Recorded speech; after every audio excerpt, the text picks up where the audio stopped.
Hi friend, Gujarati cooking channel में तमारुं स्वागत है। आज આપણે રોટલી બનાવીએ છીએ, પણ એ એવી રોટલી છે કે જેનાથી આ ખાવાથી ગેસ બિલકુલ થતો નથી। ઘણા લોકોને એવું છે કે રોટલી ખાય એટલે ગેસ થઈ જાય છે, તો એમના માટે ખાસ આ વિડીયો છે કે લોટ જ એવી રીતે બાંધવાનો છે ને કે એના લીધે આપણને ગેસ થશે જ નહીં અને ભરપૂર પેટે રોટલી ખવાશે કોઈ પણ શાક સાથે।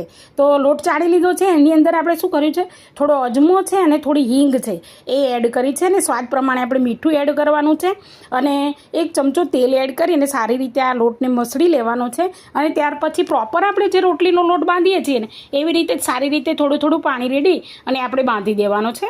આ લોટ બાંધ્યા પછી આપણે શું કરીશું કે આ રીતે થઈ જાય એટલે થોડો પાણીવાળો કરીને એને 5 મિનિટ માટે ઢાંકી દેવાનો છે। જો વધારે સમય હોય તો વધારે સારું છે, 5 મિનિટ માટે તો રેસ્ટ આપજો જ। હવે આ જો આ રીતેની થિકનેસ આવી ગઈ છે અને એકદમ મુલાયમ લોટ થઈ જશે, તો આપણે ફરીથી 1 ચમચો તેલ નાખી અને સારી રીતે એને મસળી લઈશું અને સારી રીતે એને ટૂંપી લઈશું, તો મસ્ત મજાનો લોટ એકદમ સિલ્ક જેવો મતલબ કે સિલ્કી લોટ તૈયાર થઈ જશે। આ રીતે તમે જુઓ।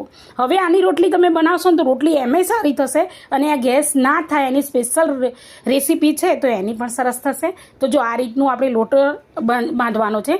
હવે આપણે રેગ્યુલર જે રીતે રોટલી બનાવીએ છીએ એ રીતે જ બનાવવાની છે, એની રોટલીના ટેસ્ટમાં કંઈ વધારે ફરક પડતો નથી અને સારી રીતે રોટલી પચે છે અને બહુ બેસ્ટ થાય છે રોટલી, અને રોટલી બનવામાં પણ કંઈ એવું નથી કે ના બને એવું। તો આટલા સરસ વિડીયો બનાવું છું, કોઈ સબસ્ક્રાઈબ નથી કરતું એવું કેમ? પ્લીઝ સબસ્ક્રાઈબ કરો અને જણાવો કે તમને મારા વિડીયો કેવા લાગે છે અને આ રોટલી કેવી લાગી, તો મને કોમેન્ટમાં જણાવો, નાઇસ કે ગુડ લખીને તો મોકલો પ્લીઝ।